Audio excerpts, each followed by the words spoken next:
Good morning. It's Beckie Belote. I am a Creative Memories Advisor in Virginia. And today I have a tip because it's Tuesday. And I hope that you'll try this. It's really super easy. It is featuring your circle maker. And I do a little bit with the decorative trimmer. So let's take a quick peek. If you have not experienced Creative Memories before, you are about to. We have some really great products. So if you're a scrapbooker, we are the cat's meow. All right, so I feel like my screen is a little foggy. So let me see if I can do something with that.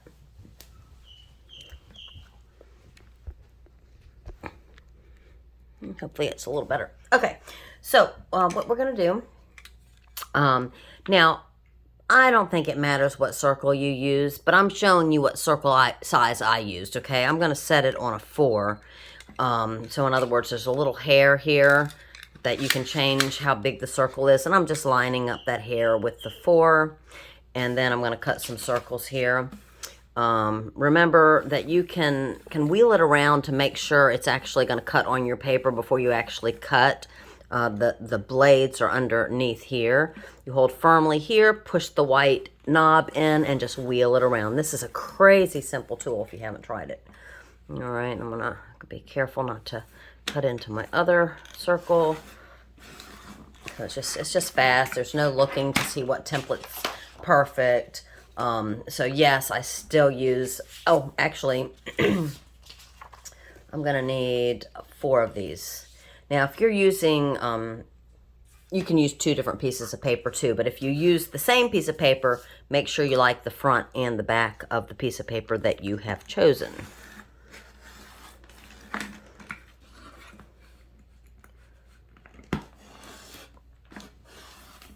All right. If you are using our other circle maker, try the smallest template with the, that's probably the blue blade. All right, because this is not cardstock, I'm going to do this all at one time, where I'm stacking my circles. I'm nestling it in the little impression down here. There is an impression on both ends. If you put your circles in that impression, I actually have houses on this that I've actually, probably doesn't matter too much, but we're gonna play with it. All right, so if you put it down into that impression, it's gonna cut your paper in half. All right, actually you're gonna need more than 4 circles, probably 4 of each color.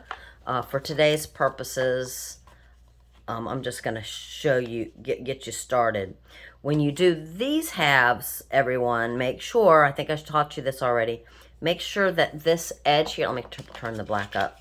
Make sure the edge looks like it's parallel with all of the other lines that go across here, so that it looks just like another line, so that it's not tilted in any way. All right, and then do the other. Actually, I don't think my example was a 4-inch. It may have been bigger, because these don't look as big as the one on my example. Darn. Well, you're gonna get the, well, we're gonna learn that we can do this with those other sizes. Isn't that amazing? All right. So there we go. All right. So we actually may need more circles than I just said, but you all can do this. This is not rocket science, but I hope that you think the idea is super cool. All right, so what you're gonna do is you're gonna lay down your first little pizza wedge so that the little point of the pizza wedge is on the side of your paper, and that the other, this point of your pizza edge is at the top. Make sense? All right, I'm gonna go down and do all of my blues that way. And because I picked a smaller size than the one that I made prior to this, I made it like last week, and I was so excited to show you that new border maker cartridge that I I threw this one in the garbage, and I showed you the Border Maker cartridge. If you don't know what I'm talking about, this is still on last chance. There still are some left. It's like, no, I can't even remember what it's called, but it's the first one on the list, and it's hot. I think it's, well, it's definitely last chance, which means when they're gone, they're gone. So you might want to check that out if you're a regular and haven't seen that yet. It's super, super cool. I'll show you that one more time. Crazy cool. All right, back to my thought process. We're going to put all one color up.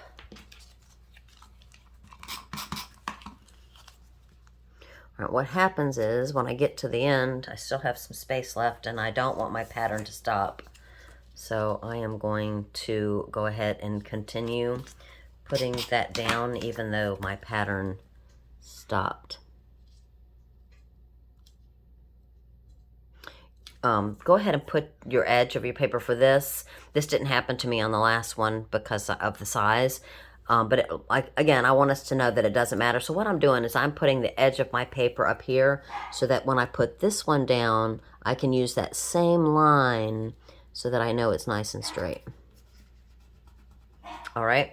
Now what we're going to do is we're going to fill in with the other color.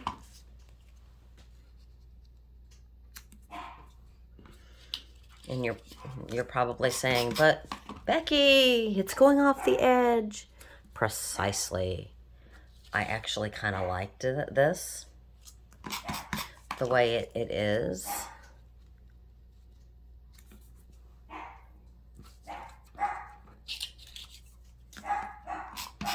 So actually, I'm going to finish this with the circles that we cut.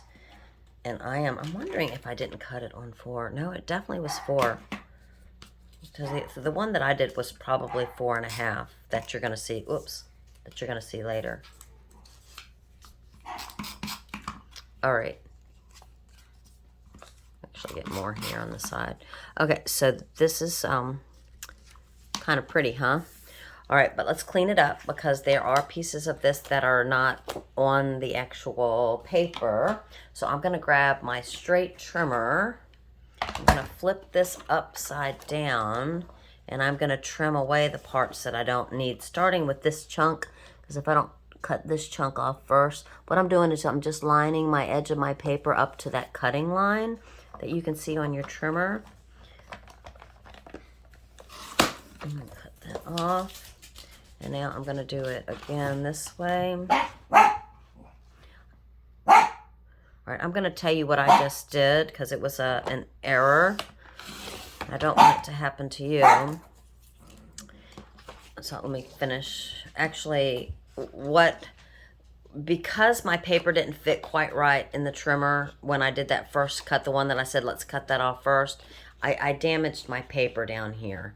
So on your corners, instead of trying to use the trimmer, since it is going to throw the width over the space that we have here, go ahead and do your scissors on the corners.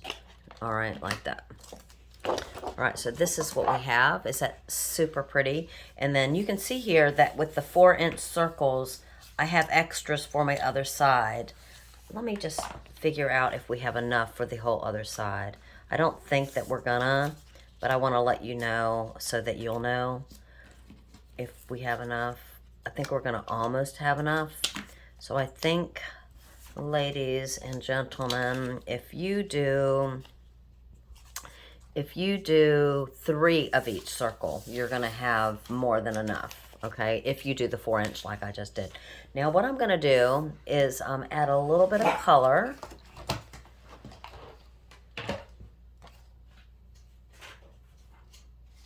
If you're wondering which dog that is, that would be Gracie that is talking with us this morning.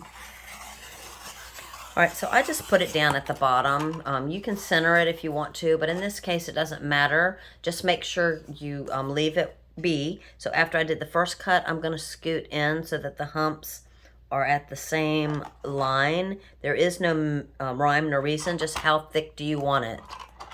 Okay, that's not level, so I'm going to go back in and make sure I am picking the same line, which is what I just told you to do. Keep it at the bottom. because I'm not trying to do a ribbon. I'm actually just trying to do the actual wave pattern here.